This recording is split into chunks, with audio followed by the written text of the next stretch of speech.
So what's going on guys, Kids here and welcome back to a brand new video. For today I will show you the highest DPS Luna build in the first Descendant. So in this build guide we will look into the best weapons and modules that you want to get.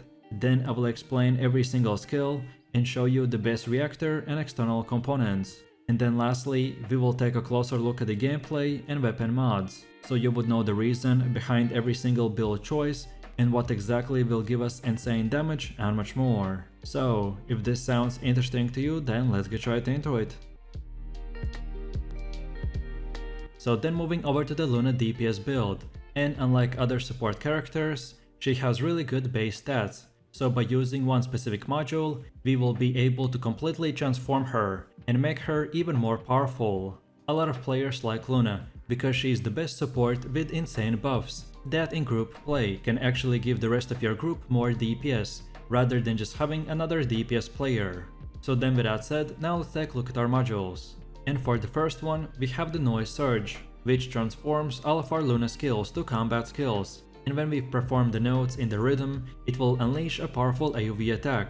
And when the Inspiration Gauge is full, it will summon a moving stage, where she dances to recover mana and shields. Then the Long Distance Maneuvering, which again, the same as for the first build, modifies the grappling hook to 25 meters. But the base charge time changes to 6 seconds and the time gets increased by 20%.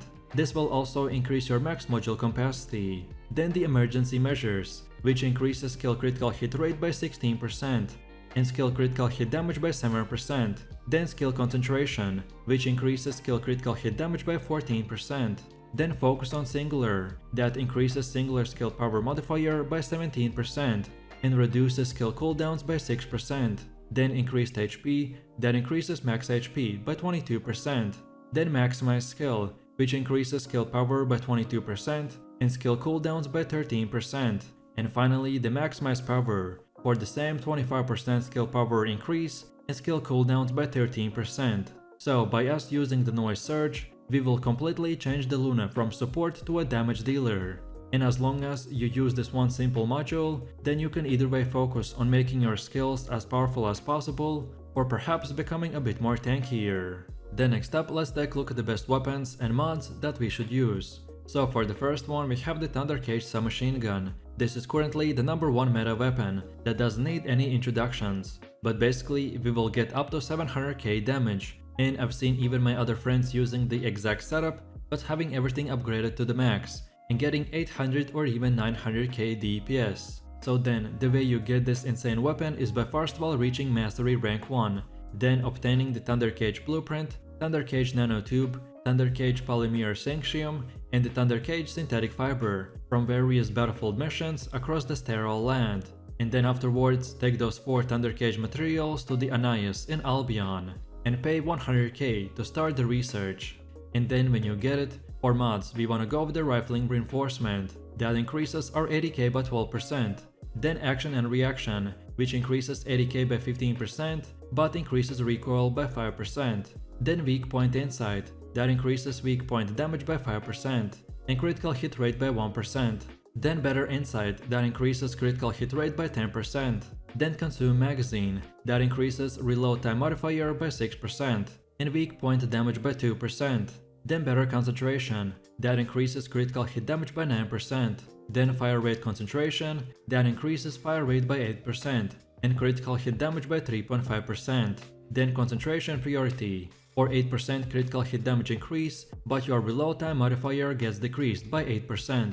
And finally the Chill Enhancement, that adds chill 80k equal to 8% of your weapon's 80k. And as you can see, because of our setup, we can do 500,000 DPS, and it is because we are using most optimized mods, which are all almost maxed out and are made to stack as much 80k, crit damage and crit rate as humanly possible. These numbers will vary on your specific reactor, your Descendant modules, and how high or low your weapon levels and upgrades are.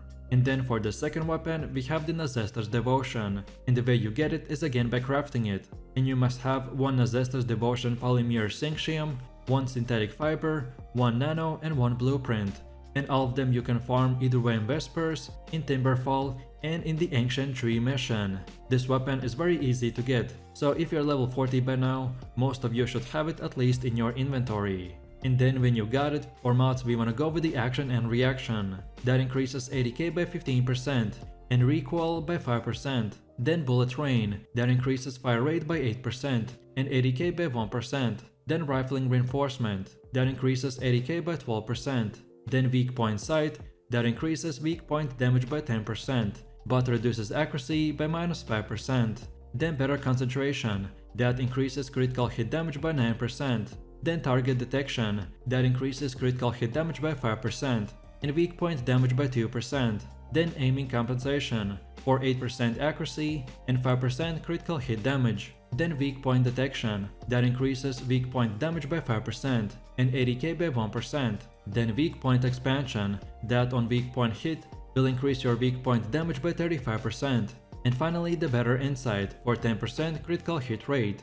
As for most weapons, we use the mods to increase our weapon's damage, and because of our unique ability, this gives us better weak point damage, so we try to focus with our mods to increase its damage even more for that one-shot capability. And then last but not the least, let me show you how can you upgrade these weapons. So when you craft it, you will start at level 1, but by using the repair station you can upgrade it. So that's why I recommend break down your useless weapons rather than selling them, because credits are way easier to earn than the materials. So keep getting materials and upgrading your weapon, and on top of that, you can even use the weapon readjustment mechanic, which allows you to use the workbench to reroll your weapon stats.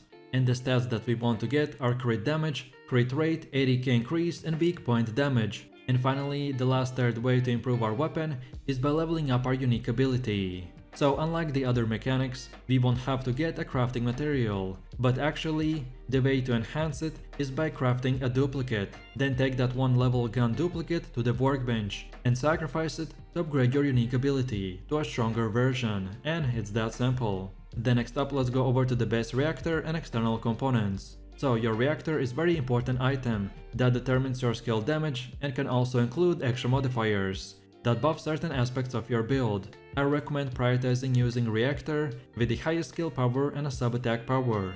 Specifically, my best job that I got is this materialized mechanics reactor with the thunder cage condition.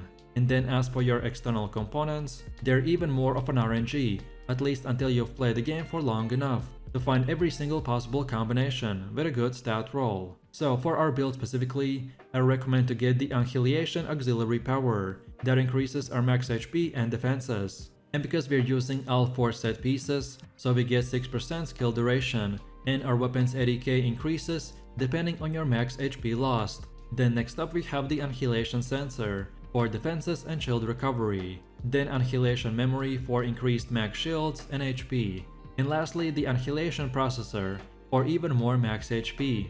And finally, let's take a look at our skills and when we should use them. So the first passive skill is called the Improvisation, which when we use any skill, it increases Inspiration Gauge, which allows you to use the enhanced skills. Then our first active skill is the Stage Presence, which changes our weapon to a unique pistol. And then when we perform the notes in time to the music by using skills or hitting the monsters, then our buffs will stack and increase the skill power modifier. Then the second one is Exciting Act, which when we play upbeat music, it increases the skill power modifier for our character and the rest of our allies. Gaining this enhanced effect increases the skill power modifier even more, and it also increases the skill critical hit rate and damage of allies. Then the Relaxing Act, which when we play relaxing music, hitting the enemies with a note grants us an effect that instantly recovers the mana for our whole group, and gaining the enhanced effect increases mana recovery and reduces skill cost as well. And finally, we have the Cheerful Act,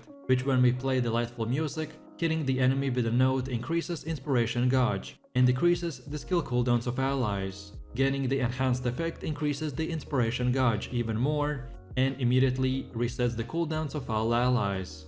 And then last but not the least, if you guys are struggling with unlocking Luna, then let's look into the fastest way to get her. So to craft her, you will need 1 Luna Enhanced Cell, 1 Luna Stabilizer, 1 Spiral Cataclysm, and 1 Luna Code with 400k credits. So like for most Descendants, there are many places you can farm this, but personally the best places that worked for me were these spots in the Egna Desert and the Intercept battles on hard mode. And that's about it. So with that said, I really do appreciate everyone for watching guys, and I hope you enjoyed it. If you have any questions or suggestions, then feel free to leave your comments in the comment section down below. And while you're doing that, please click like, subscribe and enable that notification bell, so this way you could support the channel and not miss any more amazing content. With that said, you have an amazing day and I will see you in the next one, so take it easy, peace.